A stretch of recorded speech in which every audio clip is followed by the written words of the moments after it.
I got to play. It's a guy that we both like. There's one that sold for 61 on April 27th. Damn. Free shipping. Hell yeah, man. It's not the obvious guys that win you your league. Oh, I'm on the clock. Oh, no, I got auto pick. Oh, there's one. Oh, you missed your pick. People start going way off the board here. That's a steal, baby. I was clicking the button. This is all messed up now. How do we get so many auto picks? 2, 1. Nailed it.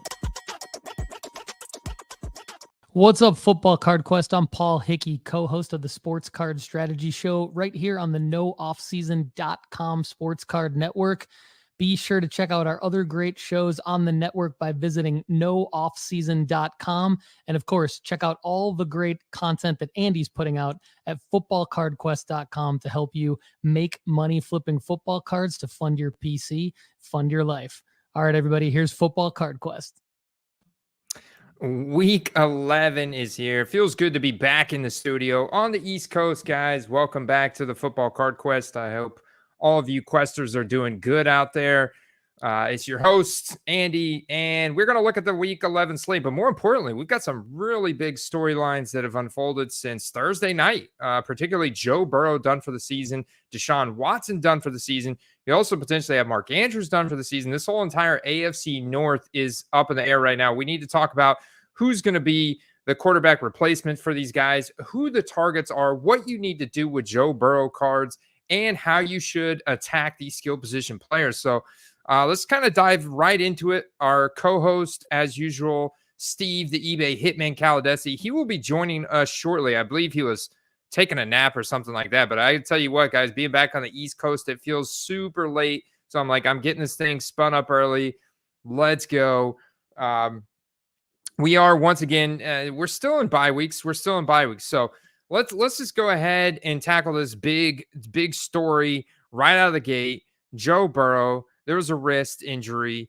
They had a compression sleeve on him the night before the game. The Cincinnati Bengals deleted the image. It was something that the NFL is now investigating them for. They could potentially lose a first-round draft pick or some other draft pick next year for that because they didn't properly report him on the injury report. What up, Jordan McLeod, 2023 Heisman winner. He's now rooting for Jordan McLeod. Loving it. Yeah, I saw that Jordan Travis just snapped his leg earlier, man. So I'm sure you guys are watching some college football. LSU was it Georgia playing Georgia State? I think they were trailing 7-0 last time I looked.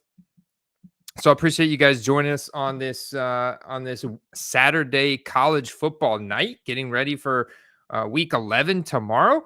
Got some big games, and one of the biggest divisions right now, the AFC, that needs to be discussed is the AFC North. Joe Burrow, as you can see here, looking at that prism, which is topping the charts for sold volume in the past 90 days.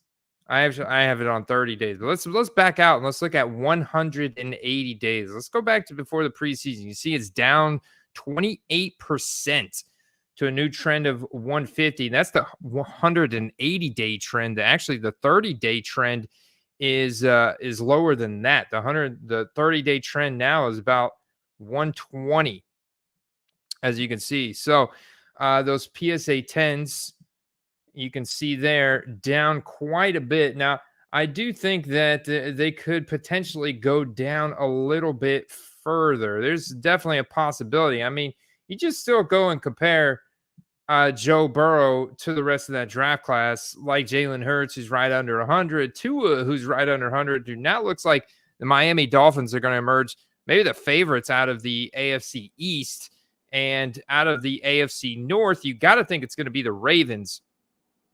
The Browns were working out Joe Flacco the other day, but he did not sign with the Browns. So I have not seen a quarterback signing for the Browns yet. That means as of right now, you got Dorian Thompson-Robinson as their starting quarterback this weekend. So you're looking at another one of those heavy dose of run game and defense here. They're also playing division rivals, the Pittsburgh Steelers, who continue to find a way to win games within one score.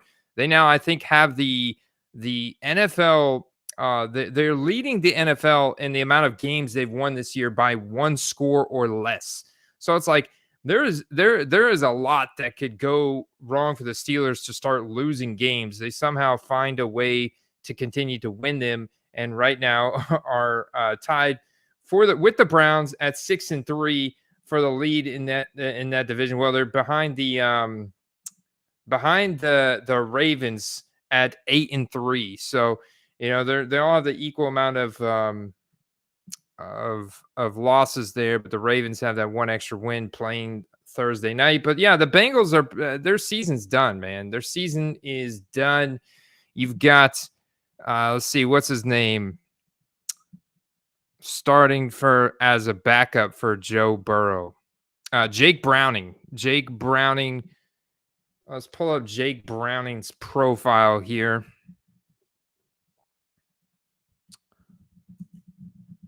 On playerprofiler.com. Let's see. I think this was Jake Browning's NFL debut. He's an undrafted free agent from 2019 that went to Washington. Doesn't really have much there popping off the charts. Did pretty solid breakout age and decent college QBR on his profile, 6'2", 211. I'm not even sure as an undrafted free agent. I imagine he's probably got some rookie ticket autos. Haven't even looked into Jake Browning's market yet. To be honest with you guys, I don't think that Jake Browning is the play here. I think this is a lost season now for the Bengals.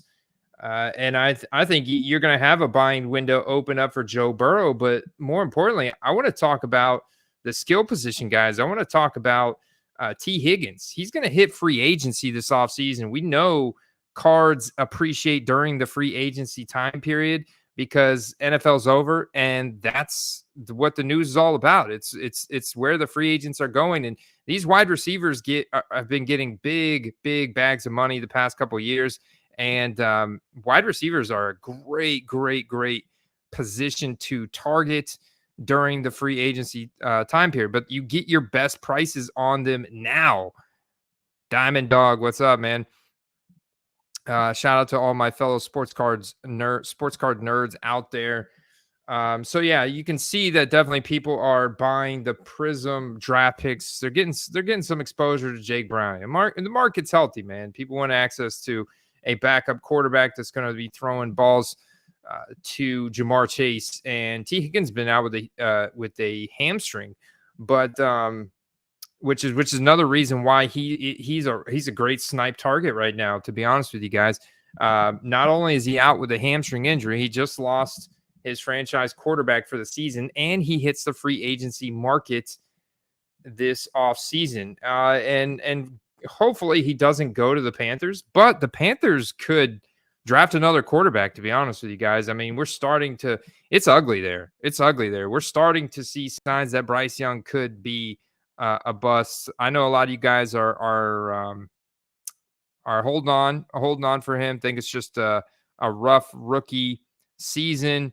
I get it. He's not getting a lot of protection. He doesn't have much. Apparently, the Panthers were in the market for both T. Higgins and Devontae Adams before the trade deadline. Couldn't make it happen. They're not impressed at all with DJ Chark, Terrace Marshall, Jonathan Mingo. Really, the only guy that's doing anything there is Adam Thielen. Plus, he's not getting time. Okay. Well, if it turns out to be right, which you never know, man, I agree with you that it's highly unlikely they're not drafting another QB. But at the same time, with the depth of the quarterback class coming out in 2024, and with them, yeah, I don't know, man. I doubt they are, but Bryce Young's not looking good, man. Not looking good. So, anyways, the whole reason for me bringing that up was to highlight the fact that T. Higgins could potentially go to a team like the Panthers. And that might not necessarily translate into the hype that you want, but the rumors of where he will go may be where his best prices are. We've seen that happen time and time again. So T. Higgins is a premium snipe target for me right now because of him hitting the free agency market this off season. And I am really interested in stuff like this right here, an optic wave, serial numbered out of 199, PSA 10, super low population, rated rookie optic. You get that wave design, which is really nice too.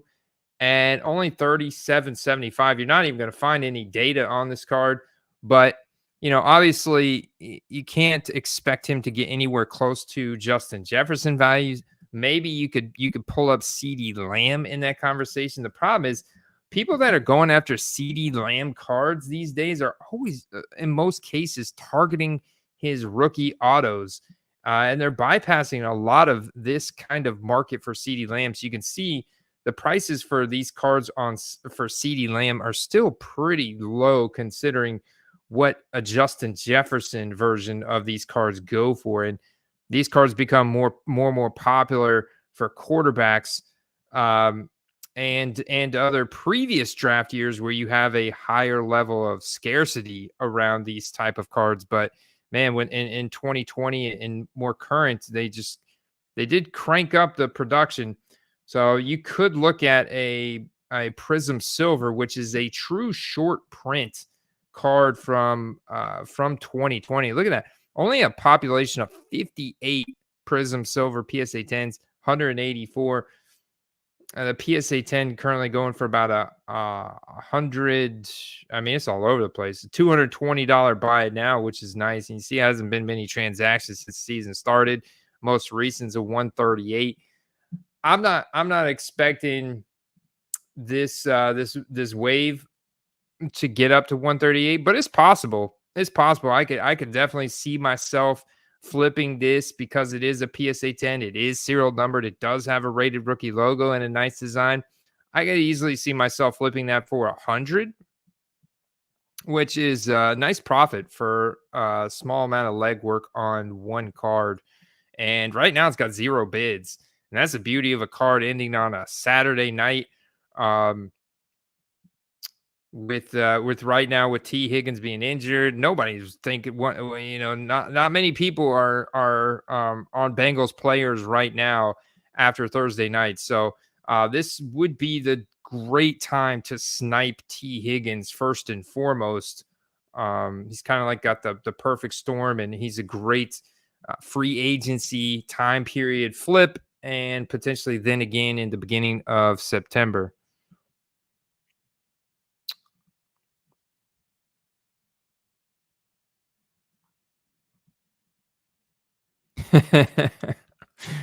Throw Higgins on the Panthers. Y'all won't shut up about how much his cards are worth. Oh man, Wayne comes in here and says, is buying Trey Lance rookie cards right now a good decision? Well, the fact that you can probably get a rookie ticket auto Trey Lance for $30 is literally like no downside. So what happened if Dak got hurt, Cooper Rush got hurt, all of a sudden Trey Lance has a chance to start? Or what happens if he gets traded to another team potentially in the free agency? I'm sure there's a little spike, and it doesn't take much news for a card that's at $30 right now to go up. So target some Trey Lance auctions if you want. Just understand you may be stuck holding that for a long time, if maybe ever. So Jim B said 15 minutes after Burrow went down, I checked Browning's cards and almost all were sold. Too slow for that chance. Yeah. Especially on a quarterback with those kind of weapons, it's going to go super quick. And then the thing is, he's an undrafted free agent. It's not like he's got any type of resume to be good, and that's part of it, right? Is a big fear of missing out. What could be that is almost a lot of times a bigger driver of demand for the rookie cards than the actual success on the field. So let me see something here.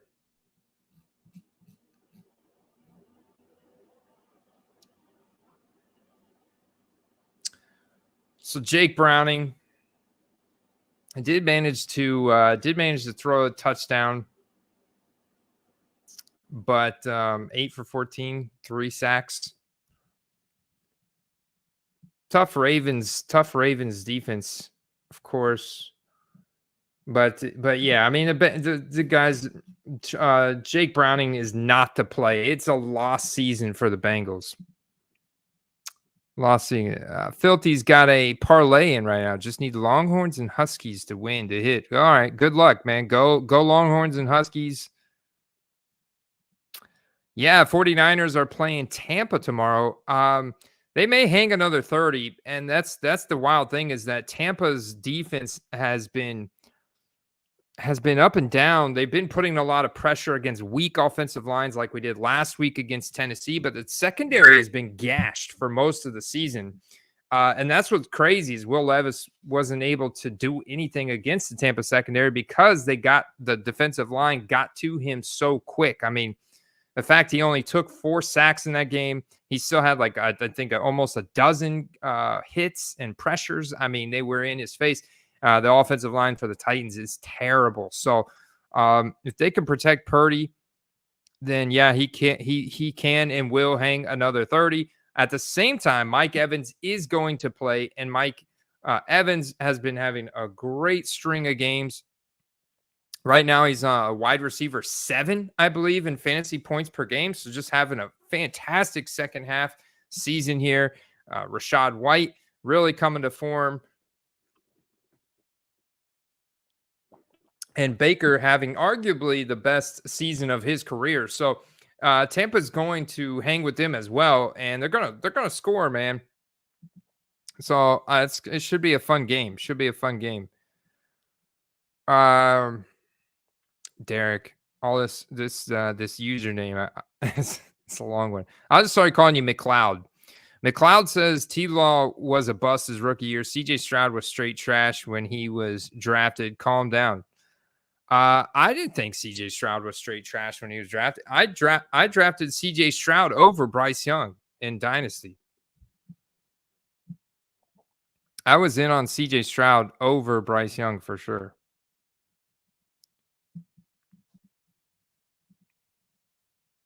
Anani, cheese. What's good, man? Cheese. I appreciate that super chat, sir. $5 super chat. Trey McBride, dude. Trey McBride is popping off. So you had the return of Kyler Murray last week, but this Arizona Cardinals franchise really loves Trey McBride. He has become their new George Kittle, their new Travis Kelce. Trey McBride can ball, man. He showed it in college. He had the draft capital to back it.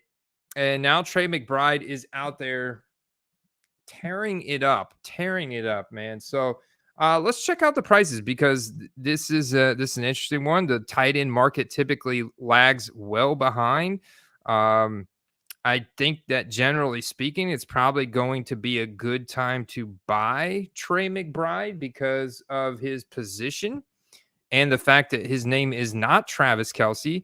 So let's go ahead and pull in Trey McBride here on eBay and see what the sold items look like, or just the auctions ending here soon. All right, so an Origins plain patch, you can see it's got 9 bids. This card that probably would add half the bids last week or the week before. I would never want to pay more than $15, like around that $15 range for that card. And it's got $4.75 shipping, so I'd be looking to combine shipping with some other cards from that seller's store if I could. But you have like a card like this ending in 30 minutes, another big plain patch, which is kind of ugly in my opinion, but it is serial numbered out of 99. You got the RC Shield, the rookie auto. So getting that card, especially with $1 shipping, if I could get that one for about 10, that's easy money. Easy money. So the Trey McBride cards still are pretty cheap. The Panini 1 RPA out of 99. That's a nice RPA there that I would want to pick up for 20 or less out the door. And National Treasures. Yeah. So you can see that National Treasures, $42.75. I mean, this is typically going to be $100 plus card. But given all those factors that we just mentioned, I think you're going to be able to get this one for probably less than 65, and that makes it a buy because the potential for that card is 100 plus next year. So I'm seeing quite a few cards on here for Trey McBride that I like. I like the white sparkle prism. That's a really popular liquid card there. It's gonna be some nice scarcity. I think this white sparkle, isn't this serial numbered, or no, it's just classified as a case hit. It's probably just recognized, no serial number, so just recognize the case hit. You got another auction tomorrow at 8:05. Yeah, so he's definitely in the buy category right now for sure. I mean, you got to remember we're going up against the midseason dip. And major injuries to some of these quarterbacks is definitely going to sour some people from the market.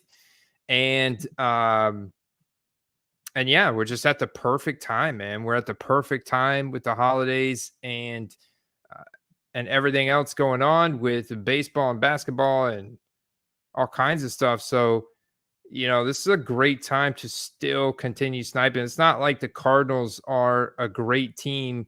They're playing the Texans tomorrow at 1 p.m. I've got the Texans in this game at all day. But at the same time, Trey McBride should be a popular target, as so should Marquise Hollywood Brown. They move all over the formation. I like both those guys. I like the rushing upside that Kyler Murray presents, that dual threat capability, man. He looked great last week. I know it's got some big Trey McBride fans in the house, like Ryan Childress here from Rhino Sports Cards. He's the McBride god. Bo Nix is apparently gone off today. McLeod says Bo Nix 24 of 29, 404 yards, 6 touchdowns. Holy crap, that's some serious efficiency. Great pro tip here from Hector. Need to dump my Mosaic spec cards before Prism hits next month. Yeah, great idea because it's not just Prism. It's Origins, it's Donruss, it's all the other sets. I know I can't think of a couple off the top of my head, but we can look at the look at the release schedule real quick. So I know Prism is scheduled for the end of the year, so that is obviously going to be the biggest one. But I just use Steel City Collectibles because I like the way they formatted their release schedule. It's not too busy, and you just do a Control F and type in football, and it's kind of take you straight to it. So you see 2023 National Treasures Collegiate, and let's keep going. All right, yeah, Donruss now pushed back to December 1st. So it's about two weeks away there.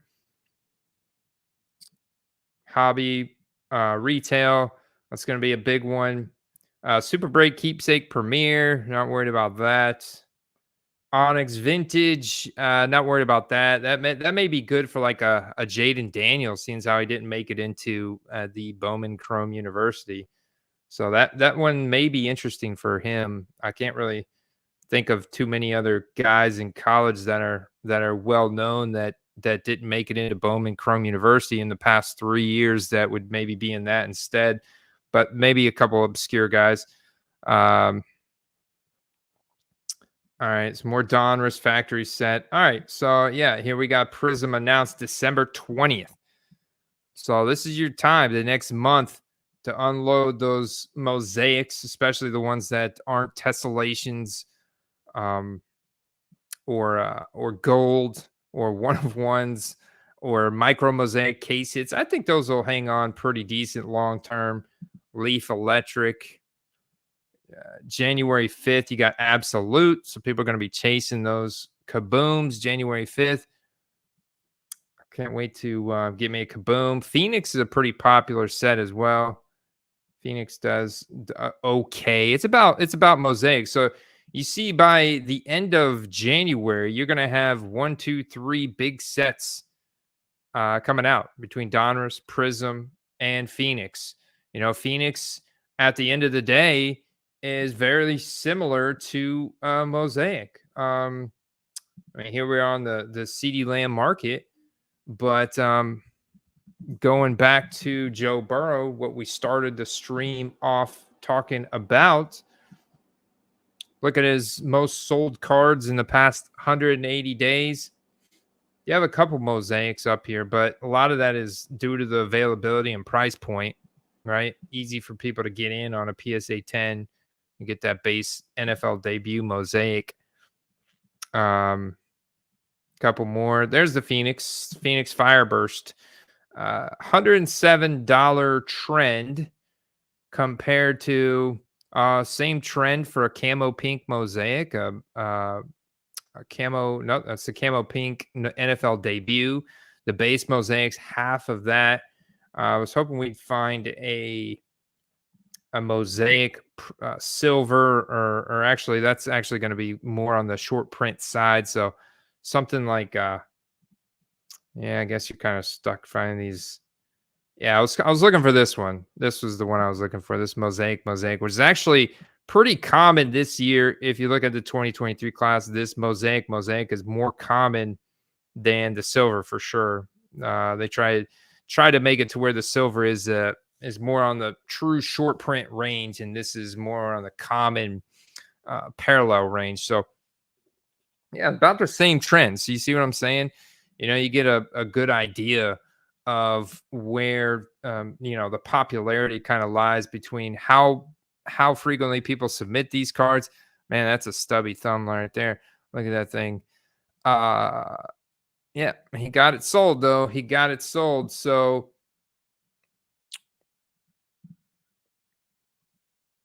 sure is Anani. Yep, sure is Anani. So next one down, like we mentioned, is Deshaun Watson. Another good team too, man.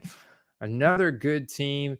And the thing is, Dorian Thompson-Robinson, who was a preseason wonder, face planted in his NFL debut, and now he should get another shot. The crazy thing is, think about Josh Dobbs. I mean, either one of these teams could have had Josh Dobbs earlier this season, and now Josh Dobbs is on an incredible heater with the Minnesota Vikings, now winning 5 in a row. Obviously, he didn't win all 5 of those in a row, but the last 2, man, it's been pretty incredible. Last week was really good for him. Let's see, upper echelon. Yeah, I just feel like, man, you want to get into this kind of market for DTR. I'm okay with that upper echelon there at $42 out of $149, but ultimately, I'm more inclined to just buy Jerome Ford. The problem is Jerome Ford has burned us a couple times, and where he's had these big breakout runs, and then he's gotten hurt by the end of the game. So it's almost like he's spiked at the beginning of the game, then gone back down after the game. He is a week-to-week volatile running back to invest in, much like Devon Achane, who we're going to be talking about, because Devon Achane has been activated up off of IR, and he will be making a return this week. And if you look at the AFC East, it looks like the Miami Dolphins could win this division and definitely make a playoff run. So definitely interested in Achane, who scored 7 touchdowns in the span of 4 games, skyrocketed to being a top 3 running back overall in that wonderful Mike McDaniel's, run zone scheme system. And yeah, we want exposure to Achane, and he's a rookie. So yeah, a little bit of that luster, that lack, that FOMO has worn off because he already did it, and then he got banged up, and now he's back. And kind of the same thing happened with Jerome Ford. He blew up there in the primetime game when Nick Chubb went down. Then he had the breakaway run. Then he got injured, and then he came back, and he had some decent games. Another breakaway run, then got injured again. Now he's coming back again. So I like getting cards this cheap. Color Match Prism rookie out of $249 for $2. That $550 shipping's something's got to be done about that. You got to either consolidate, get more from that seller, or just don't buy it from them, because that sucks. The thing is, though, that's going to have a lot of collection value, and it's such a good entry level card. It's color match, it's prism. It's just going to have some really nice. And I'm not even sharing my screen, but that's okay, because welcome to the stage our man, Steve, the eBay Hitman Caladesi. Steve, welcome in to Week 11 Card Pick'em, sir. Yeah, buddy, man. It's I saw the first comment when I popped in, and we definitely have some injuries going on here, man. It's a lot of broken best ball sheets potentially, and if you're in a 2 QB league, prayers up to you. I hope you can scoop somebody up. Otherwise, it's going to be a rough finish this year. Yeah. So, what's your take on Joe Burrow being done for the year, and the Bengals' lost season? Jake Browning, the undrafted free agent from 2019, getting a start there. Yeah, I mean, what a awful time. I mean, there's not any good timing to lose an elite quarterback like that, but man, a week after the trade deadline, nonetheless. Yeah, that sucks for them, and then Deshaun Watson done for the season as well, and they haven't signed Joe Flacco. I saw Joe Flacco worked out with the team the other day. I haven't seen any news since that they've signed another quarterback, so it looks like we are going to get Dorian Thompson-Robinson, another start here. And my whole thing with the Browns and the Bengals is to attack the skill position players. I'm attacking right now, Steve. I'm buying T. Higgins on the Bengals, and I am buying Jerome Ford on the Browns, even though he is a volatile running back week to week. I like it. Yeah, I mean, his stuff has come down a bit, but for both good reason and good opportunity, I do think that he's not only the better back, he's the younger back. He does get most of the higher leverage work and a higher scale of the share, kind of what we anticipated going forward. So I like it, man. Ford has definitely turned out to be a nice pick preseason and continuing it as a guy that you should be buying going forward. Yeah. Now, he doesn't get me quite as excited as Devon Achane, who is was talking about right before you hopped on. He's coming back from IR. The AFC East is ripe for the taking right now, man, with the Bills floundering on offense, a variety of issues going on there. Sean McDermott's not going to fire himself, so he fires his offensive coordinator, Ken Dorsey, thinking he's the issue with, although Ken Dorsey's been there for since Brian Daboll days, and not to mention that the Bills' offense has been a top 3 in EPA per play on offense since the beginning of the season.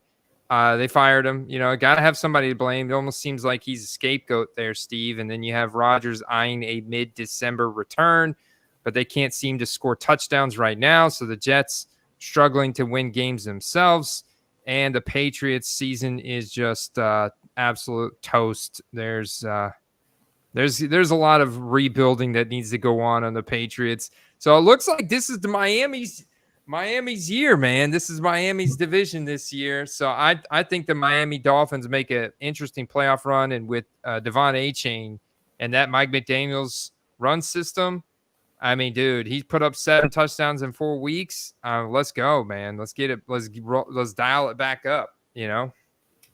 I just think it's funny that people are a little down on the Dolphins simply because they're not scoring 70 points every week or whatever the case is. But I mean, they still look good every week. They've lost to some big teams, but that's a ball that can bounce either way. Realistically, last year they were winning those games, Andy. So you can't look at it just from like a one-dimensional threshold here. They're obviously a good team. They're almost for certain going to make the playoffs. I thought before the year that was a Super Bowl type team, and it seems like the division just got a bit easier for them. Anani thinks the Buffalo Bills and the Bengals won't be on the. Well, I can almost guarantee you the Bengals won't be in the playoffs. Their season is done. But Buffalo, man, that's a tough pill for Buffalo fans to swallow. But it's likely they could miss the wild card seeding out of the AFC. And you're right, man. What's interesting is teams like the Texans are going to make a wild card run for sure, man, which nobody expected. And we get our guy Nico Collins back this week, Steve. I'm sure you're excited about that. Yeah, he was already kind of leading the way early in the year, and obviously in his absence, they didn't really miss a beat. So you plug him back in that starting lineup, and you only continue to see good things. Plug them in, let them rip. So yeah, it's such a challenge sometimes to hunt for cards on COMC. I kind of like this reactive blue. That's like $13.75. I really want to get that card for like $5. It's a non-serial number colored mosaic card. I know at the end of the day, I really need to get that card for $5. And then the only way I'm going to add value to it from there is to get it graded. Right, Steve? The green one for $9. I mean, in the long run, is that a good price? Probably not. But is it a good price right now? It might be because maybe you can get it for $6.75, and realistic if he has a couple long touchdowns or even one, or they make the playoffs and he has a good game. I mean, that's the kind of card that's an easy flip. Obviously, he's got to stay healthy, right? We don't know a lot about what his long-term capabilities are. We just kind of saw a flash in the pan, but it was a pretty sizable flash. So ultimately, I want something like this, Steve. I want something like this nice RPA from Panini Black. It's numbered out of 15. It is considered a Ruby RPA. It's got a nice patch in it. Got the rookie card shield, and we got a nice rookie auto. It's currently $77, ending in 2.5 hours tonight. What would your max be? It's got some whitening on the corners, but this is easy with Panini Black, man. These cards are just thick card stock. Unfortunately, like you said, it's par for the course on those. So if you can get past that, you've got a 3-color patch, you've got an auto. It is a nice card. I don't know, man. It's not that I don't believe in his value or his stock, but I personally have a hard time dropping what's probably going to be $100 on that card, personally. Yeah, I think so too. I think that it would be worth it. I think you can make money on it if you could buy it for anything under 100. I have a contrarian play, if you will. You mentioned T. Higgins, you mentioned Ford, but honestly, who are people going to start panic selling? Joe Burrow. Oh yeah. I think he becomes a great play here during the holiday season. I might buy you a Joe Burrow orange laser PSA 10 for Christmas, man. That might be your Christmas gift. That'd be beautiful. That's not like a one-of-one type card, but that's a perfect Burrow card to own and display, because it's probably, surprisingly, those orange lasers, even not for teams that have orange uniforms, have been kind of like one of the go-tos of all the parallels. Yeah, it really has, man. And you can see his PSA 10 on that. It's about a $500 card, and that's down. That's around the 52-week low. Like, you go back to that period last year before they make the playoff run. That's about a $400 card. Mitzi. So I definitely think it gets lower, man. If it goes under 400, I think that's where you buy it. Yeah, and the nines too. I wonder if there's a chance you might see him go towards like the 120 range. That's a buy all day.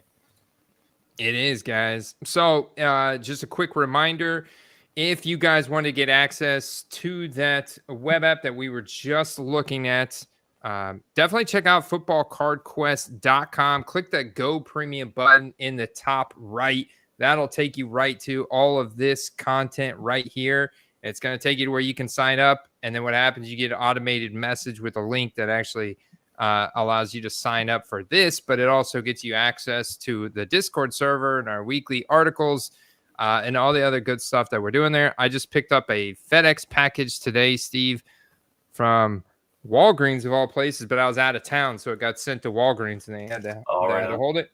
So I have two big FedEx packages here that are PSA reveals.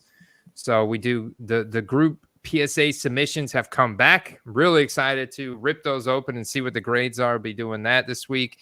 And yeah, it's going to be fun stuff. So check it out, guys. Footballcardquest.com. Go premium button. Yeah, let me know Steve. when you guys do another one. I've been setting some stuff aside for that. The Vikings have won 5 in a row out of the NFC North. Justin Jefferson is still on IR. This is crazy, man. Josh Dobbs now entering the third week after this past 2 weeks of heaters. And when we look at the week 11 schedule here, they get a super cushy matchup against the Denver Broncos Sunday night. Wait, is it cushy? The Broncos have won a couple in a row now. They're on a little streak, but we were pretty quick. At least a lot of people were. We actually said we thought Denver had a good chance of winning last week, and they did. Russ has looked good. He hasn't looked elite, to be fair, but he's looked good, and he's definitely been good enough to win, obviously. You're right, man. Russell Wilson has been throwing the ball pretty good lately, man. They won the last 3 in a row, and this is going to be a lovely statement game. I think an island game too, so you get all these eyeballs. What I am interested in, Steve, is this Josh Dobbs market. I know it's got a lot more eyeballs, but we are in a market where any given day there could be an auction that goes undervalued. And that is the beauty of the sports card market, is you can stalk those auctions and you never know when one is just not getting the views for whatever reason. You can make money on it. Like, I don't know what you think about the difference between this. Like the $32 red and yellow prism optic, or just the base silver prism from 2017 for $16.58 currently, and both of these are ending tonight here in the next hour or so.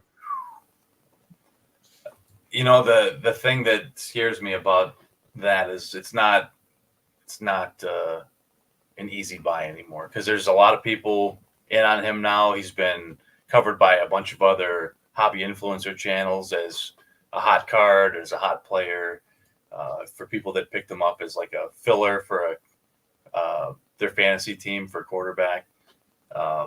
You've now seen admirably him fill in 2 weeks in a row. And let's see, 1, 2, 3, 4, 5, 6, 7. Last week he was the QB 7 in points. A 0.3 of a point behind Burrow, and 1 point, less than a point higher than Goff. So I mean, he's out there doing it. Is it sustainable? That's the thing we don't know. But there's definitely a fire there, Andy. Whether it will go out on its own or not, we don't know. Yeah, it's such a tough one to predict. But what I do know is that the Vikings defense has been playing pretty good, and the Broncos have their defense has turned it around in the past couple weeks. But where they haven't turned around is their run defense, Steve. Their run defense is still last in the league. And what do we know about the Vikings? That they pretty much gave a bell cow roll to Alexander Mattison. However, Alexander Mattison suffered a concussion last week. Cam Akers already tore another Achilles, so he's done for the season. Alexander Mattison suffered a concussion. Guess who that opens the door for in a bell cow roll? What could be a positive game script with how well Josh Dobbs has been playing? Ty Chandler. I think this is the Ty Chandler game in primetime football on Sunday night. He was a guy we were bullish on in the preseason because he's fast. He was efficient. He was dicing up those second-string defenses. This is time for Ty Chandler to shine in a primetime game, Steve, and I am all here for it because I've got some nice Ty Chandler cards. He's got some decent draft capital, so he's got printed quite a bit, and the guy's really explosive. So he may be the next primetime guy up on a Vikings team that's won 5 in a row that like everybody can't stop talking about. Now Kevin O'Connell's like up for coach of the year and all this. I mean, and you get Justin Jefferson's not going to be back Sunday night. So, dialed up for TJ Hawkinson. Yeah, we love him too. But Ty Chandler in the run game, man, Steve, what do you think about him Sunday night? I think that he's a better fit for this offense than the Cousins offense. And even though they didn't really use him in the passing game, I don't think that he was game planned into the passing game because they didn't really expect, obviously, the injuries that happened. So I think you see him more as a receiver this week, but I agree. Going into the past few weeks, it didn't look good as far as his season outlook, but all of a sudden he finds himself on potentially the precipice of starting, but he's definitely going to at least be in probably a timeshare right away unless there's an injury ahead of him. You can't ask for better prices either. I mean, look, red shimmer, serial numbered out of 35, rookie auto from Prism for 35 on comc.com. So it's like I get that instant ability. I already see a sale of $46.99 back in the playoffs. I mean, it seems like a pretty clear buy. And maybe what I do is I even try and get an offer. Like maybe I offer this guy 30 and see if he'll accept it. I'll offer him 30. See if he'll accept it because it's a fantastic deal. You've got sold proof that's going to sell for 46. This card is definitely going to show up on eBay because it's in that tier of rareness and desirability. I mean, I think that's a great looking card right there, Steve. And these prices look pretty good from what I'm seeing. Yeah, for sure. Look at that. Yeah. I mean, if you look at it, that's $7, like a perfect example of like a low to medium risk right there. Actually, that one's not a rookie, Andy, is it? Is it? Oh, it is. I'm gonna zoom in for you. Oh, there it is. Yeah, I can see it now. It's the same color as the background. So yeah, no, that's a good example of like a low leverage play. $7. It's got a serial number. Those what is it? What are those? The discos? Oh no, those are the no huddles. No huddles. It's an attractive card. It's definitely got easy 2x capability. That's the thing about ComC. All I had to do is click a couple buttons. So I clicked one button to buy it, and I had a message in my in our anonymous mailbag. So the other thing, I've just been traveling the past week, so looking forward to getting back. I'll be doing a mailbag next week. And what it's going to be is a tutorial on ComC and how we use them, because there's a lot of intricacies to this web app, comc.com. It's just another avenue to flip cards, and you just have a lot less legwork. So buying a $7 card and flipping it for 15 when you only have to click 3 buttons, why not? The interesting thing about ComC is like the storage price is next to nothing, basically. So the amount of actual work that goes into it, not a whole lot. Plus, I can't tell you how many times I was just sitting there and I got an email the next morning and it's like, oh, your ComC activity report. I'm like, oh, what's this? And then there'll just be a couple cards that sold. So I mean, it's there, it's sold, it's quote shipped, it's out of your possession, and literally next to no effort involved in that. Yeah, and I've already got it relisted here for $14. So now it's relisted and we are good to go. I think that's a great slip to put in tomorrow night on Underdog Fantasies as well, Steve. We were so close last week to winning, hitting big, man. Again, and it just didn't quite get there. So we're down a little bit this week. Overall, we're up just over $600 for the season.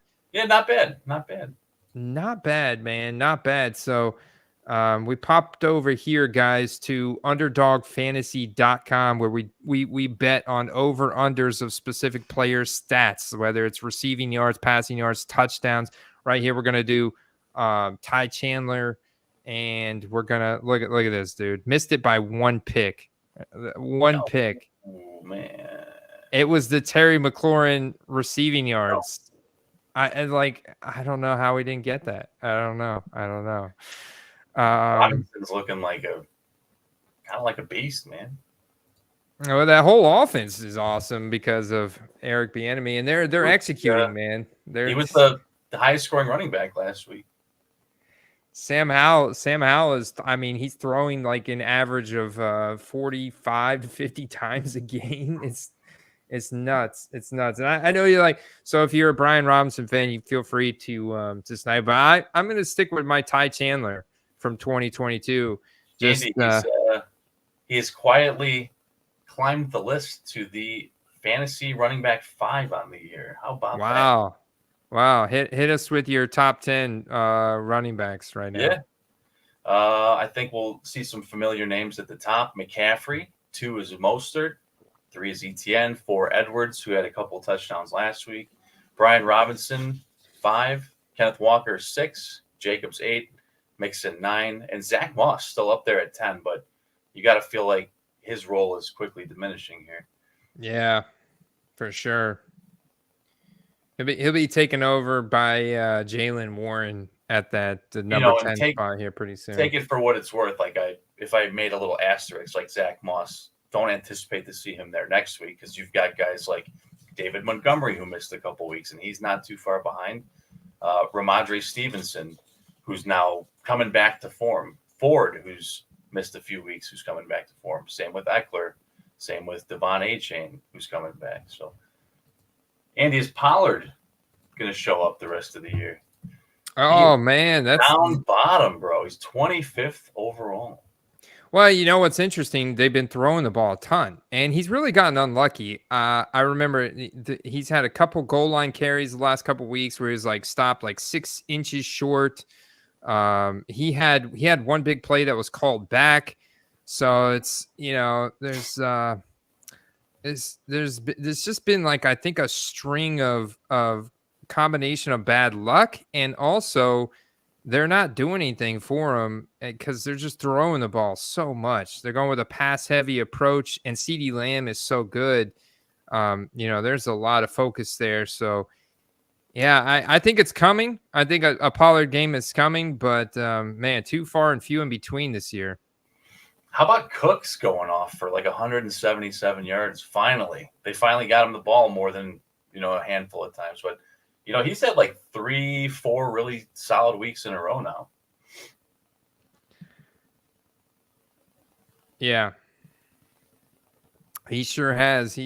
So they have Achane props on here, guys. Underdogfantasy.com, promo code QUEST gets you that instant 100% deposit bonus up to $500 right now. It's crazy money they're giving away when you're a new user using promo code QUEST.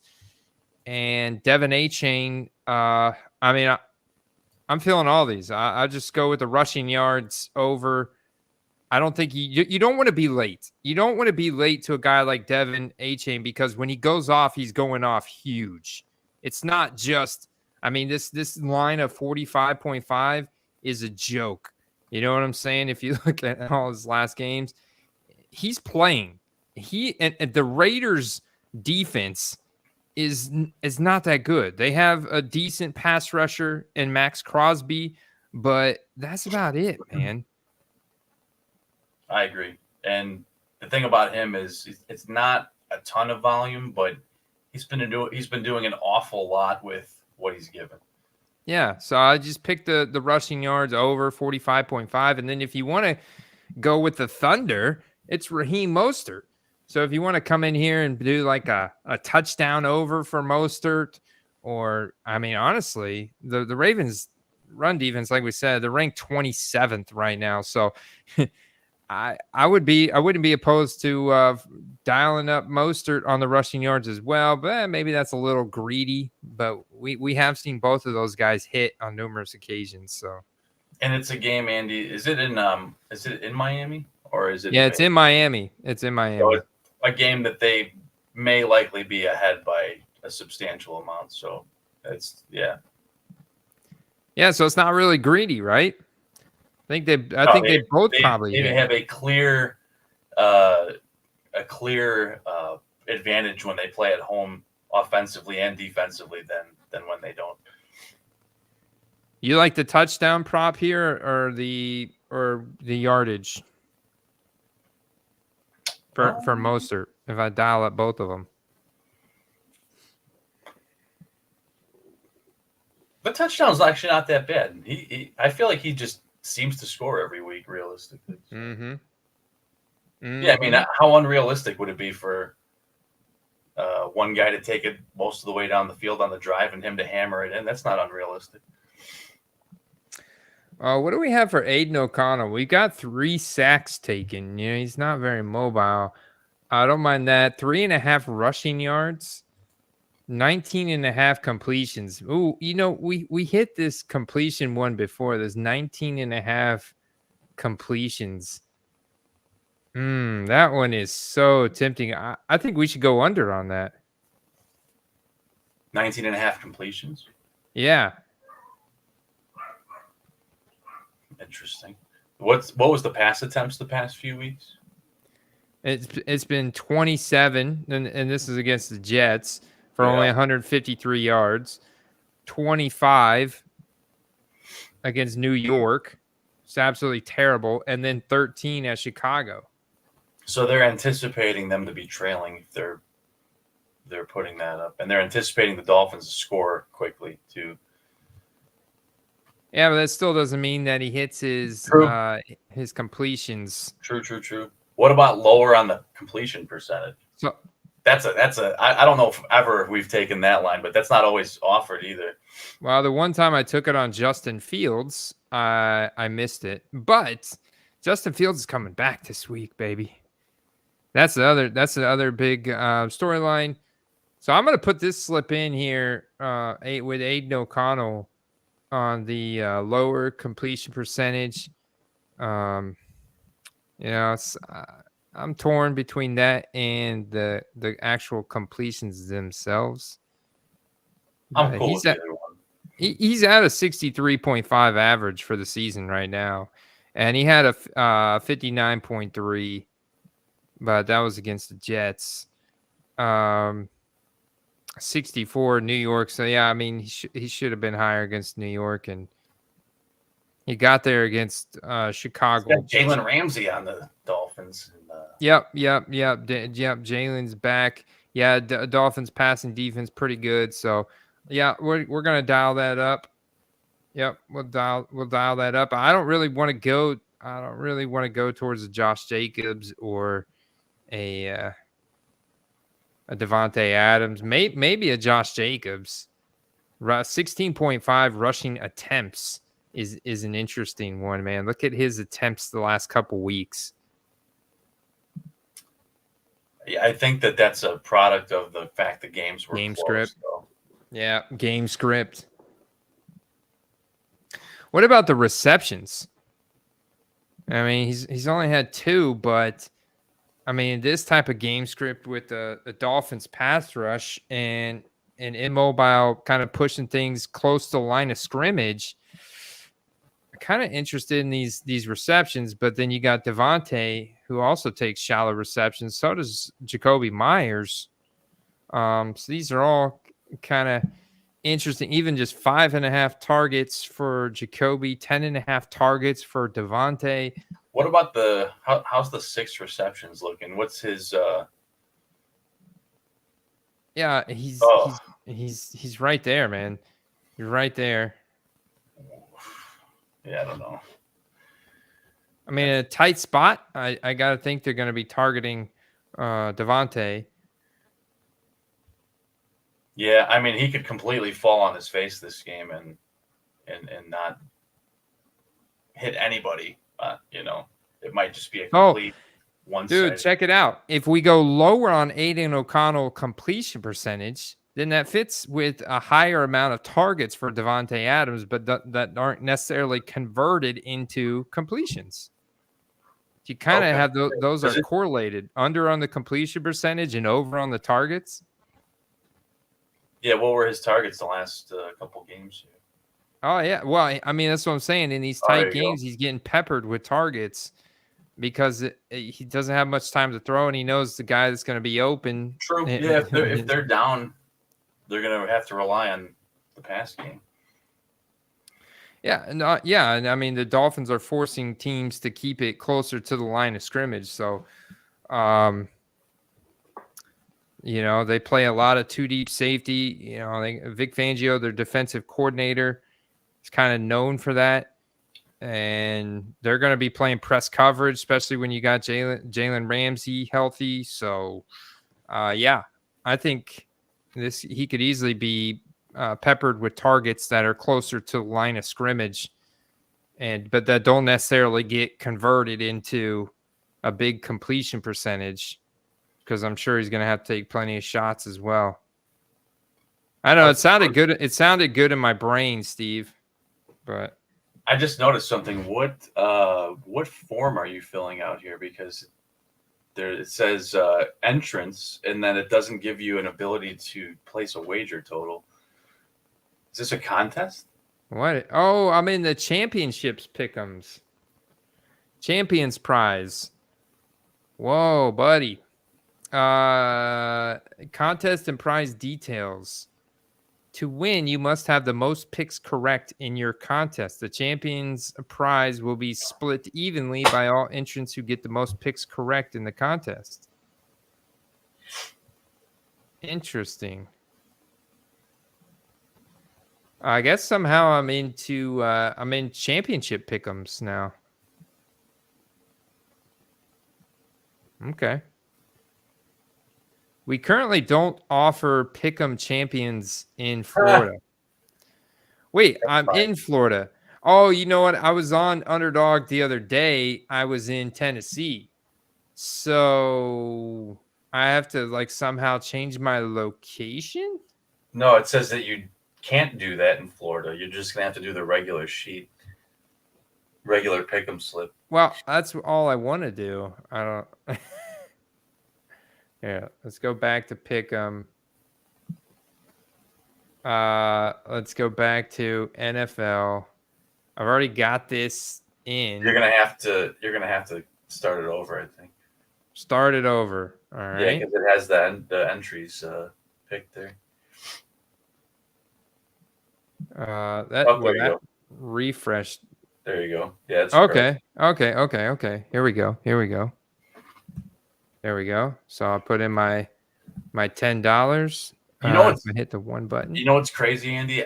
How terrible Kenny Pickett has been, and Pittsburgh is in the position they're in right now. And now they're going to play Cleveland in a game where, again, Cleveland is starting like a guy that is a fringe backup in the league, in my opinion. But they're just managing to win games. Both of these teams, Andy, are just managing to win games somehow. Yeah. I was talking about that before you hopped on. Pittsburgh's got the highest number of wins this year within one score. So, their points for and points allowed are -26, but they're 6-3. I don't know. That doesn't make any sense. I don't know. McLeod is just having a good old time over there, man. Make sure you hit that like button, McLeod. We appreciate you, McLeod, brother. Looks like Arjun was asking about trading away Chase ahead of the playoffs. I would, honestly. There's a whole, you can tell a lot about a team's what's the word I'm looking for here? How they act after something happens, and everyone just kind of quit. I felt like after Burrow was announced out for the game, so they probably knew it was pretty bad. But it even looked like the defense was quitting. So I don't have a lot of high expectations for that offense going forward. I'd say if you had the running game, it's still bad, but not that bad. But Chase is definitely a big downgrade now. Yeah, huge downgrade in my opinion. Huge downgrade. Diamond Dog says, Purdy or Mahomes, who's the better start this week? So as we look at the Week 11 slate here, Tomorrow you got Purdy playing at home against my Tampa Bay Buccaneers, who have been just gashed up in the secondary by everybody except for Will Levis, and that's only because his offensive line just absolutely sucks, and we just destroyed it and got to him so quickly. I don't think we'll get so lucky in San Fran. I think we'll put some decent pressure, but we're going to leave plenty of open Brandon Ayuk. George Kittle. I think Deebo Samuel's healthy now. I mean, this is a healthy 49ers offense. It's scary. So I love Purdy in this situation, especially because the Bucs are a lot easier to had over the air. And then you've got the Chiefs. Oh, the Chiefs get that Monday night game, dude. This is the game, maybe the game of the year, Steve. Chiefs have the Monday night game against the Eagles coming off the bye week. This is the week. The Monday night, the Eagles play the Chiefs. Oh, baby. Can the 12th man, a.k.a. the referee, save them again? I know a lot of people are still salty about that. I mean, honestly, it's not just been in the Super Bowl last year. I think a lot of people, myself included, feel like just on a week-to-week basis, they get just a little more help than some other squads do. And that's potentially part of why you see like a statistical downgrade for Mahomes, because a lot of their yards come from penalties. Yeah.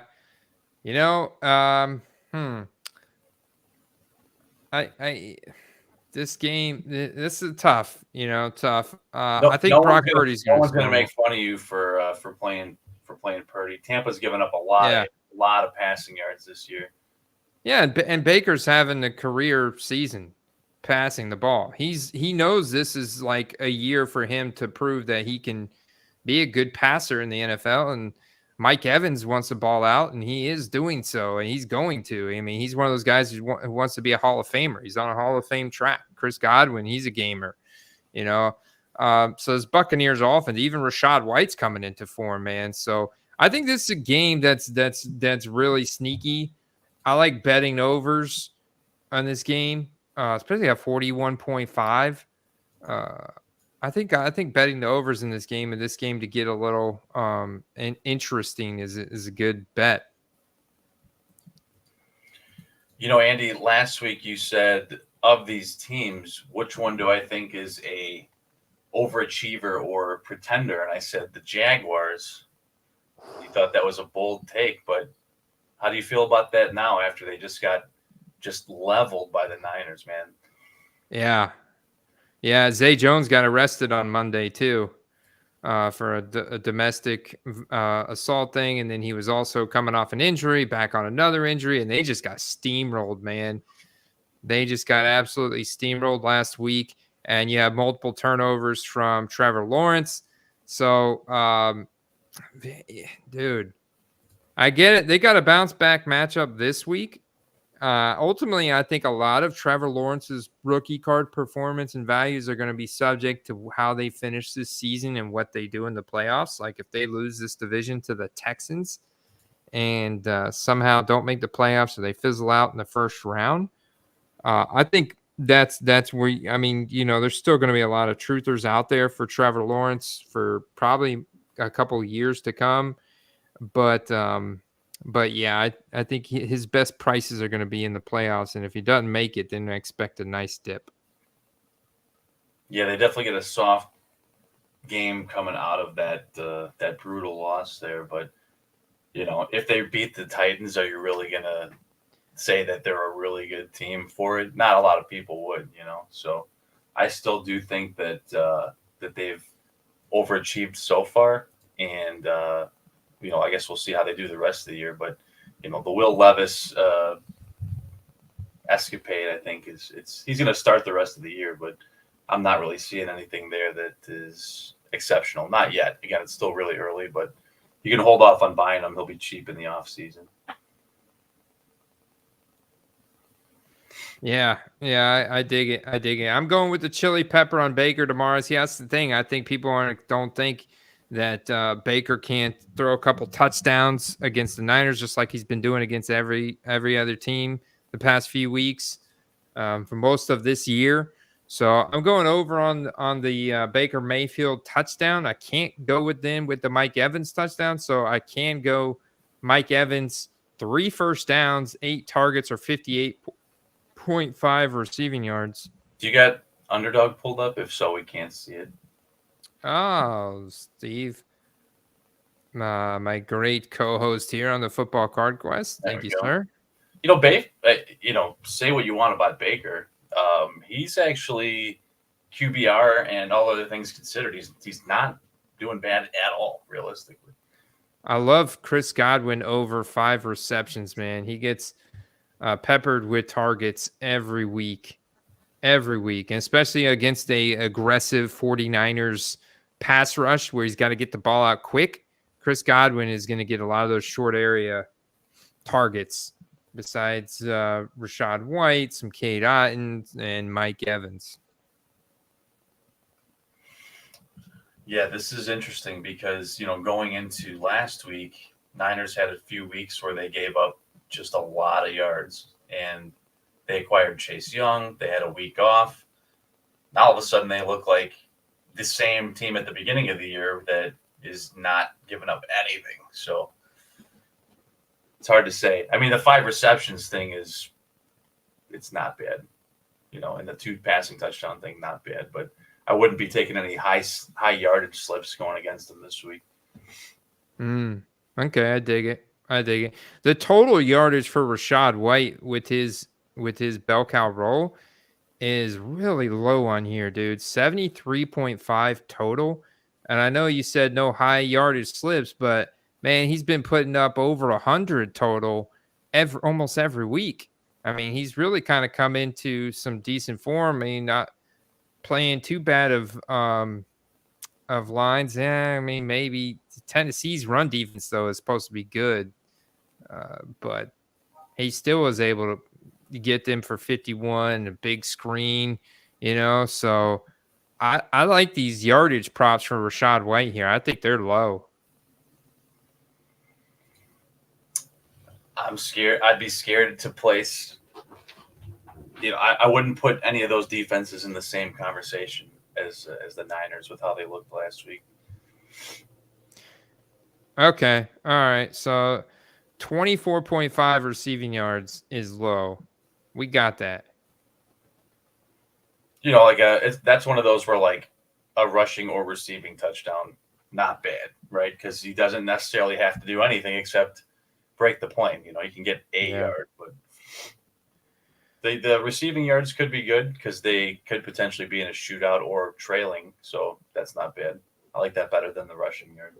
Whew, and Brock Purdy's got a ton of props available, set from rush attempts to rushing yards and sacks and passing yards and completion percentage.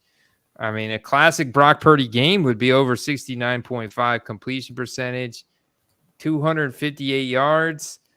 I'm just going to go with the straight yardage here. He's hit that all of the past 3 weeks or 3 games, I should say. And then I'm going to pair him up. I'm going to stack him with some Brandon Ayuk.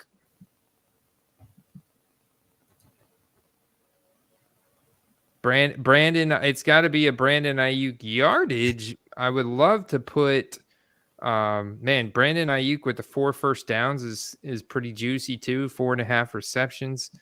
I like all these just fine, but I think it's going to be the deeper passes. I think you could get like 2 or 3 plays, passes from Purdy to Ayuk. He's going to hit the over on 67.5, Yeah, he's been a model of consistency. I agree. So let's put in a $10 slip. It's on 5 picks. Potential to win $250. Are you playing with us, guys? UnderdogFantasy.com, promo code Quest. Get that 100% instant deposit bonus and play along with us. Steve, as we go through the rest of this slate, let's see if anything else jumps out at you. You've got to, I know one game that does jump out at me here is this NFC North, like Cowboys, Panthers. Like, yeah, come on, let's see a Tony Pollard game. Please just don't pass it all game. They did that last week against the Giants, and Yeah, I think they can win however they want here against the Panthers. So, it's like, I don't know, man. They probably just throw the ball a lot, and CeeDee Lamb's going to put up 1,000,000 points. Steelers, Browns, we hit on that one. Gross 33-point over under. Dumpster fire. We'll see which way the ball bounces. Dumpster fire of a game. This is the game I'm excited about, Steve. This is the game that's on the thumbnail, brother. This is the game of the show to talk about. So get ready, people. Let's dig into this one. It's the Bears at the Lions, divisional matchup. Also a revenge game for one David Montgomery, who the Bears, of course, did dirty. And he gets his revenge. And Dan Campbell is going to be dialing up some David Montgomery goal line work, midfield work. David Montgomery is going to be a weapon in this game. He's going to get his lion's share of whatever he wants to exact revenge on the Bears. Yeah. I'm excited about that game, but not in the way you'd think a Bears fan is excited about it. I would be dreaming to think that's a game that's going to be anywhere near close, but I'm excited just because we were early to the party, Andy, on calling it for the Lions, and curious to see them. Excited, I should say, to see them continue to roll. Well, and we've got Justin Fields back, right? Justin Fields is playing tomorrow. There's a curious stat about Justin Fields and the win-loss record of the Bears in games he started versus the backup starting. It's not good, Andy. It's not good. It's like I don't remember the exact number, so don't quote me, but it was like 3 or 4 wins and like 20 some losses versus the backup starting. It was like 4 and 6 or something like that. Like, so very skewed. Yeah. So that equals an even better game script for David Montgomery. What it does offer is a higher scoring ceiling for, I think, both teams, because that's a beauty color match to the Bears. But yeah, it's like, to David Montgomery fans like yourself, I think this card will resonate a lot with, and you have a massive fan base in Chicago. This is numbered out of 25, Steve, with an RC Shield and a rookie auto. What's cool is there's a lot of people, when I go out to watch the games, there's a lot of people that are still rooting for Montgomery when the Lions games come on. So we're loyal to our guys here. I wonder if I can send this guy an offer for 17 if he'll accept. But yeah, I think he's a great target right now with Justin Fields coming back, and this matchup with the Lions, elite offensive line, is revenge narrative. Definitely buying it with the Lions at home here against the Bears. And in fact, I'm going to parlay that offer I just made on David Montgomery on ComC with a David Montgomery over here, whatever we want, Steve. Touchdown, yards, all of them. Tud? I can go for a tud. Yeah, rushing attempts. The rushing attempts aren't very fragile. I think it's a great game situation where he easily gets in his 13.5, in my opinion. But I just think it's just such a high likelihood he gets a touchdown in this game. Agreed. I wish they gave us a pepper on it, but I agree. What? Yeah, I know. I was like, where's the pepper, on where man? DJ Moore is on this one, Andy, that could be solid, because he's been just serviceable without Fields, because Bajent's not exactly stretching the field, but you might see a rebound, DJ Moore rebound this week. Yeah, man. Just as Justin Fields and DJ Moore were getting ramped up, Fields hurt his thumb. And so now he's back. So I do think that chemistry is there, and they could easily pop back into it. So, and we got a chili pepper here. Chili pepper alert on DJ Moore's anytime touchdown, man. 1.75x. Let's set this slip ablaze here with another big one. You know, here's another guy we talked about a few weeks ago, and he's shown up like we thought he was going to. And Najee Harris has kind of reemerged as a, you know, maybe not like stat sheet destroyer, but like a fantasy relevant running back who's been more efficient. He's gotten more of the carries, and he's gotten most of the red zone work. Yes, I do agree, but it's odd that Jaylen Warren started the game last week for the Pittsburgh Steelers. And I think it was like a reward from Mike Tomlin because he told Warren the night before he had earned the starting role. So I think they're used very interchangeably, and we know that they know Pickett's pretty much stinks. So they really just want to run the ball and play defense. And they're doing a pretty good job. These two guys do. I think you could start them both, man, if you wanted to. I like them. There's probably people that have to, honestly. So next up, we got the Chargers at the Packers. This one's kind of interesting, but the problem that I have with this one getting out of control is that, man, Jordan Love is just, I don't think he's it, man. I think I might be off of thinking Jordan Love is ever going to pan out to be a decent starting quarterback. He's having a bad season, man. And as said, this game does set up nice for like the run game with Austin Eckler or maybe Aaron Jones, AJ Dillon. How do you feel about this Chargers at Packers? I think it'll actually be not high scoring, but decent. If you look at what he did against the Steelers last week, not incredibly efficient, but almost 300 yards, 2 touchdowns. He did turn the ball over, but it could make for a better game than I think most people are thinking. I like that you're going to Eckler first because that's a guy that you should go to first, especially when you're looking towards probable scorers. Him and Keenan Allen are going to be, you know, the first guys that are getting looks on the offense. But on the other side of the ball, Christian Watson kind of is getting some targets, but nothing's really clicking over there. Man, I'm going to try and buy me a Austin Eckler rookie ticket auto. I'll make an offer from this guy, Mix KK. Never know when you can. What? Here, let me see. Let me check 130 point and see what these are going for here. What year is that thing? 2017. I mean, I know for a fact if I can get it at $70. I've got a bunch of offers out there, so it won't let me make more offers. I'll give you the last bunch of sales here. So the lowest is 65. The average is about 80, and there was a 9.5 that went for $96. Andy, BGS.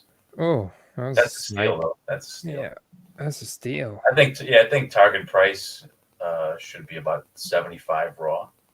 Yeah, they're so hard to find on eBay too, man. I'm gonna have to load some more money in my ComC account because I think that's a great deal there on ComC for the Austin Eckler rookie ticket auto. You gotta remember, guys, if you're out there wondering what you're thinking, well, that's high for running backs, and you look at these running backs, like whether you're looking at Breece Hall or even Christian McCaffrey, stuff like that, you're like, oh, that's high. But at the same time, Austin Eckler only has like 30 different rookie cards, you know, so the rookie ticket auto being one of them that has a print run in the max couple hundred, you know, max like 200 type range, 250 type range. And I mean, that's one of just two sets he was printed in his rookie year. And he's got only those few rookie cards. That makes that card exponentially worth more. It's the same thing with Taysom Hill or George Kittle. When they have such a limited supply of rookie cards, man, they can go up exponentially in value. Yeah, for sure. I mean, that, like, you nailed it. Basically, if he only has a handful of cards, and those particular cards, especially 2017, having already a low print run as is, that only makes it that much harder to find compared to newer guys that maybe are of equal popularity but have thousands and thousands of cards.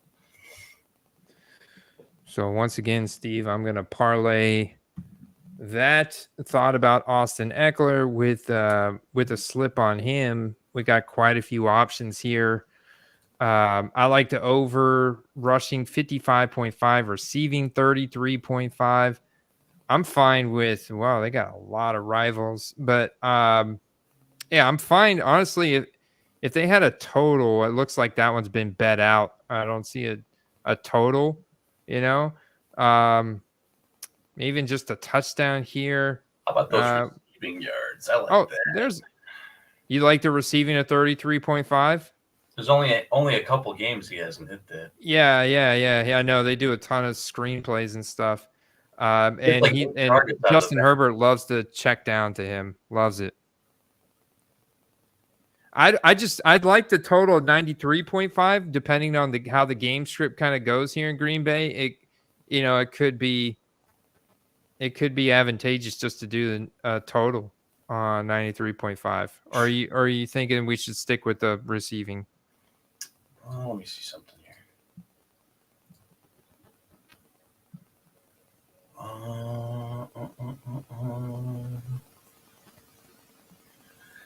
So again, well, granted, this was against Dallas, but against Dallas, he had only 27 rushing yards and then 35 receiving yards. So he would win you the receiving yards, but you'd lose the bet. Against the Bears, he had only 29 rushing yards, but 94 receiving yards. I think you're relying on him to also have a good running game, but he'll probably hit those receiving yards regardless. So I think you sold me, man. You convinced me. I'm hit the over on the receiving yards of 33.5. All right, Steve. Cardinals. This is actually becoming an interesting matchup because of Kyler Murray making his return and with how good this Texans offense is playing with CJ Stroud behind center. I like this one. Obviously this one I think is a kind of a high target game here, especially with the Texans. Shootout potential, man. You look at that shootout, that potential score that Vegas is forecasting of 48. It's interesting because I thought his style of play reminded me a bit of Kyler, early Kyler before the video games. And now they're playing each other, so I'm actually pretty interested by this game.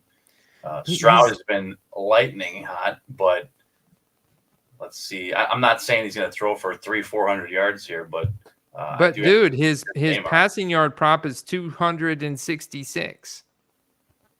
That's low. He's just destroyed that the past couple weeks. The question is, can Arizona keep up? I think they can with Kyler Murray. They can definitely. They have all their starters back, and you have the next great tight end in the league, Trey McBride, throwing down every week now. James Conner's back. Marquise Brown is good. Trey McBride is good. Michael Wilson, I believe, may play. I think he's questionable, but I think he may play. He's a solid rookie. This team is. I think this team is competitive now. Even though the general manager may not want them to win games, they're more competitive now. So I like CJ Stroud to play fast and push this one some more, man. Especially, I think Dameon Pierce is still banged up. He's not playing again, and they really haven't needed a whole lot from the run game. So Nico Collins is healthy too. So I'm going to go CJ Stroud over on passing yards. I said what I said there.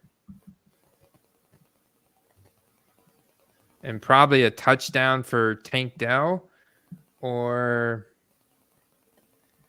a touchdown for Nico Collins. Yeah. Touchdown for Nico Collins. I was looking at an interesting one for Stroud on his rush attempts. He's slowed down on them the past few weeks, but early in the year, it was about 3 to 3.5 a game. So I think in games that he's forced to play from behind, he's not. But in neutral game scripts, which I think this one will be, I could see him getting closer to that 3 to 4. John Mechie is a bust, McLeod. John Mechie is unfortunately a bust, or he needs another year to recover from cancer. Maybe he has like a late career, bloom. I like James Conner, but I think right now he's kind of in that bust category, man. And Nico Collins and Tank Dell are just so much better than even Dalton Schultz is better than him, and Noah Brown was better. Noah Brown's out this week. Another reason to like Nico and Tank Dell even more and have like concentrated target tree. What was I missed the last one you took. Was it Nico touchdown? I did. Yeah, I took the Nico touchdown over. Big spicy pepper. Yeah, big spicy pepper, baby. That was like a 50x slip right there. So I was like turning 10 into 500 if we hit it. Teabagging the table right now. Oh man, I love that. Love that matchup right there. Love targeting that Texas side. Then you got Titans at the Jags. A couple more AFC South teams. Jags, I think this is a good one for them to bounce back here, for sure. I mean, everybody's been cutting up the Titans secondary, so even Kenny Pickett could throw a touchdown against Titans secondary. So I like the Jags to be throwing up some touchdowns in this game, getting a bounce back. I'd be attacking the passing game. Let me see something here. Because if they can't get to Will Levis, he's competitive, Raiders, Dolphins, we talked about that when we're all over the Devon A chain props there. Giants at Commanders. This one is great for the Commanders, man. Yeah. I know you're a Brian Robinson guy. The Giants are just decimated. The season's toast. You got to figure that they're just laying down at this point. Yeah. Yeah, start your Commanders, man. If you learned anything from the Dallas game, that they're just gonna lay down. Yeah, let's see what the Sam Howell and Sam Howell's rookie card values have gone up as he I mean the guy has proven to be a gunslinger. You know what's interesting is 271. Sam Howell when we were doing our best ball drafts was a guy that I took probably 80% of the time as my second QB. And if you actually look at my best ball sheets, a lot of the weeks he's been the high scorer. He leads the league in passing yards. Nice. Yeah. Yeah, he's crushing it. I mean, look at the pass attempts per week, man. And he's on a 66.5 completion percentage. So in terms of efficiency, like under pressure, he's been really good. He ranks number 4. Overall, he ranks number 12 and number 11 in accuracy ratings. So he's playing pretty solid, especially with throwing this many passes. He's had his receivers have had 11 drop passes. So that's actually kind of high at number 11. So he could be even higher and playing even better. So playing solid, man, solid. And the thing is, you compare him to Brock Purdy, I guarantee you he's going to be much lower. You got to feel as great as he's done from a fantasy perspective. You got to feel for the guy who's had 47 sacks this year. 47 sacks. The next highest sacked quarterback is Zach Wilson at 33. But the next after that's only 27, I think. Or no, there's Russ. Russ has 30. So I mean, he's still 17 sacks ahead of the next guy. Man, he's still not cracking the top 10. Like in the past 30 days, you look at PSA 10 sold cards. I mean, he's still like the top 10 are all Brock Purdy. And then you get to the third row. Now you start talking about card number 13, card number 15, his prism, his base optic. 30 for base Prism PSA 10. That's That's not pretty bad. wild. There must have been a really low boom. That's what I'm saying, man. You never know when you can get into an auction for so much lower. And look at that. And It's look an at that auction. pop total. That's Yeah, nothing. yeah, the pop only 273. What's the Purdy? I gotta know. And now you got to know the Purdy, don't you? It's almost 2,000, man. Wow. Crazy, right? Like 6 or 7 times more. Interesting. Yeah, everybody knows they want to get that 10 on a Purdy to make that money. Yeah, I They mean, got pretty crazy. if Commanders were to make the playoffs, you could see a huge spike there, man. And you look at the optic market. You got some once again only 119 PSA 10s, but hard to get with a 35% grade rate. So it's hard to get. So these cards typically going around $50. You even had 100. Well, that's optic hollow, so disregard. But you did have an $87 auction and last Sunday, so probably really well timed. Because otherwise you got them going for around 25 to 30, and you got interesting opportunity on these Sam Howell cards. They're getting more bids, but there's still room for them to potentially grow. I think ultimately it's like an after this season heading to next season type of thing for Sam Howell, because I think he's done enough to prove that he probably should be the starter next year as well. But And I don't know, you got to Steve. think that after a full season in this offense, he can only get even better next year. I just get concerned about them drafting a guy, because he doesn't have necessarily the greatest draft capital, a 5th round pick, even though at the beginning of the 5th round, I know they like him. So I think if he continues to play well, he's got a shot at being locked in as their starter, because they probably are going to win too many games to get great draft capital, but they could be like right there in that position. They really need to build in the trenches, man. They need to build in the trenches on both offense and defense if they really want to win. You're right. They probably should stick with Sam Howell. Yeah, they should draft some linemen, help the guy out for Christ's sakes. I mean, it's getting destroyed back there, and then that'll only help, the already pretty good run game that they've got, and then they have good receivers already, so everything kind of goes from there. Chad, what's good, man? Chad, how you been? He got $250 for his Prism Green PSA 10 this week. I think he's talking about Sam Howell. Nice, awesome, man. Purdy, I saw it in the Discord. Oh, it was Purdy. Very nice. That's not even color matched at all. Congrats, man. That was a beautiful card. I'm not going to lie. I thought about it. All right. Jets at the Bills is an interesting one. Jets at the Bills. Have you contemplated buying any Aaron Rodgers cards with a mid-December return? Do you think the record could be good enough by mid-December? Like, dude, who do you think is going to win this game right here with the Bills floundering, having fired their offensive coordinator and all the turnovers that Josh Allen's committing? Dude, Jets at the Bills. That's a whew. Yeah. As far as winning goes, man, it's going to be close. But if I was going and looking at that line, Jets getting 7 points is the way things have been rolling lately, the way I would go with that, because the defense manages to keep them in most games, and Allen has looked meh at best.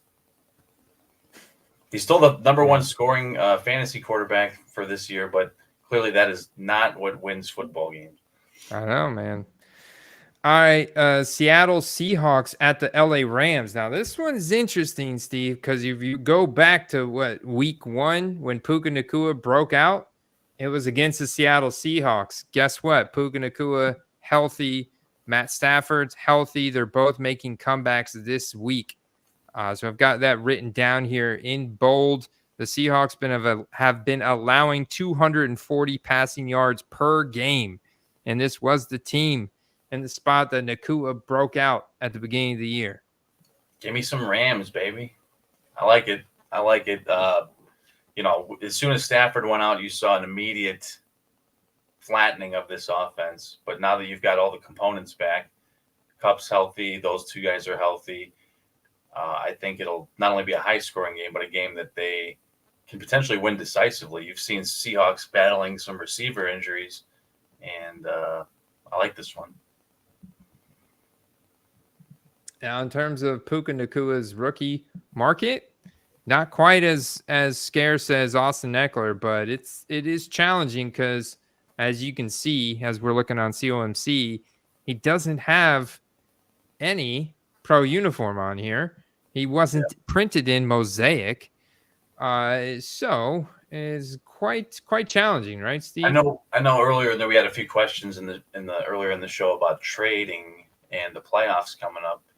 If there's somebody that's got this guy and is out on him because he's had a couple flat weeks, not everyone is staying hyper relevant and watching the stats and knowing who's in, who's out, and they're just plugging guys into their lineup. They may not know that the efficiency is tied to Matt Stafford. So go out there and try to get this guy. This is a league-winning type receiver. Yes, sir. Yeah, he sure is, man. Even with Cooper Kupp on the field, honestly, both these guys are must-starts every week that Matt Stafford is starting. Because Matt Stafford's he's a guy, he's a gamer, dude. He doesn't care about the Rams draft capital, this and that. He wants to be a Hall of Famer, and he wants to put up the most passing yards known to man. And he is going to, every time he starts, dude, he is going to be slinging it like that's his last game. And I have no doubt that Puka is going to be popping on the leaderboards after tomorrow afternoon once again. Andy, we have graduated from college uniforms to practice uniforms with Puka Nacua. Yeah, you see the Panini black. It's decent because you get pro logo and practice uniform, but it's like, man. At least the practice uniform one is uniform color, at least, right? Certified. Yeah, there you go, man. Certified. We've got it color matched. Even has like a gold appeal. The one thing I like about certified, Steve, it's hobby only. It's pretty a thick cardboard type card, not a chrome finish, but almost all of them are serial numbered. Certified is huge on serial numbers. And from that standpoint, I think it's always been an undervalued set that I've been a fan of because of the serial numbering. I'm a proponent of having every card serial numbered, to be honest with you. But certainly I like some sets like this, like certified, where they keep it all serial numbered. Look at that that one there. Yeah. Yeah, it's rookie roll call, man. That's actually this is a solid card. The rookie roll call's got some notoriety. I agree, Chad. I agree. Does he have anything ending, Andy, in the next 30, 40 minutes here? That one. Let's see. Oh no, maybe there might be something there. Ending soonest. There we go. Certified. None of the new stuff. Yeah. Yeah. That bums me out that they didn't put him in Mosaic. I like that set, but hopefully by the time like Spectra comes out, my main favorite set, they'll have that one in there. Oof. Check out this CGC 10. Heck yeah, man. Turn of the century auto. Like, this is the chase card for Nacua. I mean, you get practically in pro Rams uniform practice with the helmet and color match and just a sick design. And it is a rookie auto. I mean, technically this is his first pro uniform card, Steve. I like that. That. It's got his jersey. This is the card. And this in a CGC 10, which when you compare them in the hierarchies, I mean, CGCs get the same respect as an SGC 10. And very, very well-known, reputable grading company, and their plastic is the best in the industry for sure.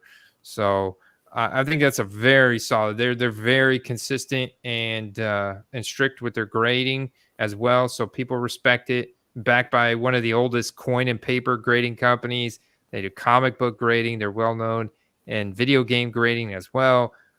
So yeah, it's not like they've been around for a hot minute. Yeah. So to get a 10, I mean, it's not even, you don't even want to break it, crack it out. I think that's a great price point. I honestly, Steve, with the scarcity of his rookie autos, if I could get this close to where it's ending, I feel great. But I'm okay with going a little bit higher, like 125 on this card, and still feeling like safe about it right now. Because I mean, I'm sure that they've reacted and they've got him in stuff at the end of the year. But with this being his first official rookie card in a pro uniform with the rookie card logo and the pro autograph and stuff, and in that 10 slab, I think is going to do okay long term as well.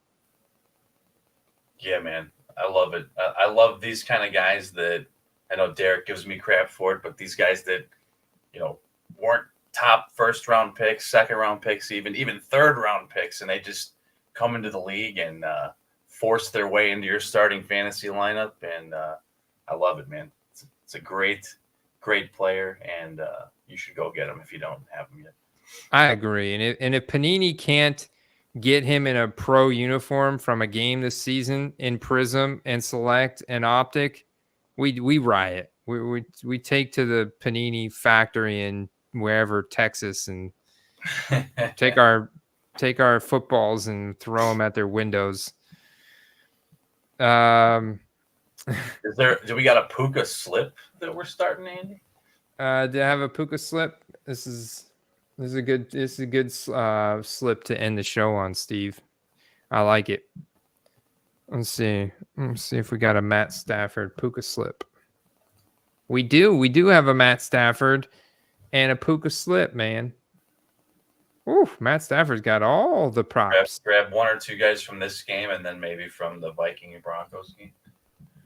Oh, should we go with the Puka chili pepper touchdown, or just go with his yardage? He's got a lot of solid 3.5 first downs. Is a beautiful thing, man. 5.5. 5.5 receptions. I like that one too. And then you could go Cooper Kupp with Matt Stafford going over on the passing yards. I say we go Cooper Kupp over on the receiving yards.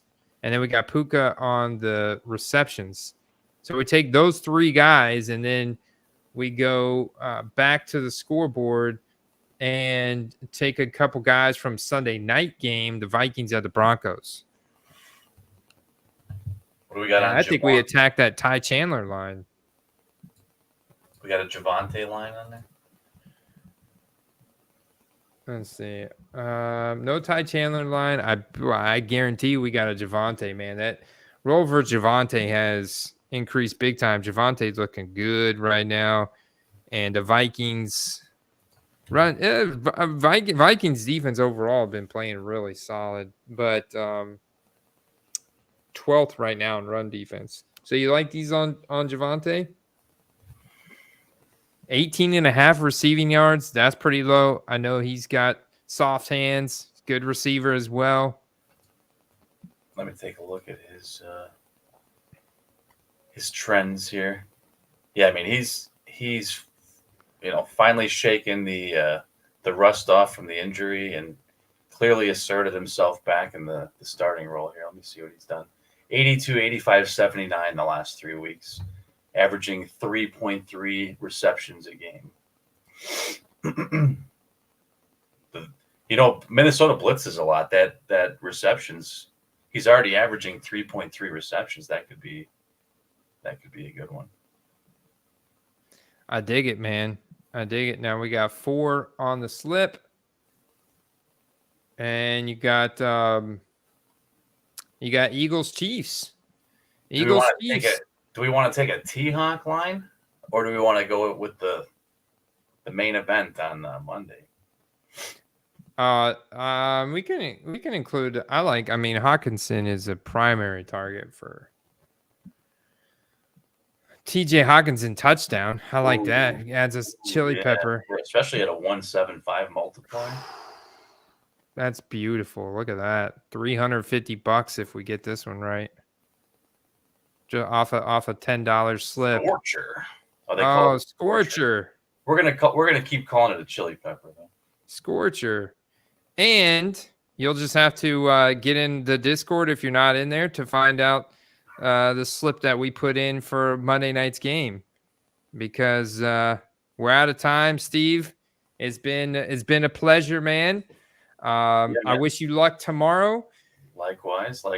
No early morning game, guys, so you don't have to wake up at the butt crack of dawn. You can sleep in until 11:30 if you want. One more snipe for you guys for the week. Always remember to target those guys on bye week. Colts on bye week this week. Steve shared this with me in the private chat. Not very often grill cards like this pop up. This one's ending tomorrow at 11 a.m. It's a Jonathan Taylor cracked ice rookie ticket auto, currently at 180. He's back. All right, Steve. Always a pleasure, man, talking shop with you. Appreciate all you guys out there in the chat as well. Appreciate nuances.com for their partnership and the fact that they provide sports card rankings for all other professional sports. I wish you guys good luck tomorrow. Derek McLeod, get to sleep until 5 a.m. Let's go, baby. Let's go. All right. Later, y'all. Have a good weekend, guys. Peace.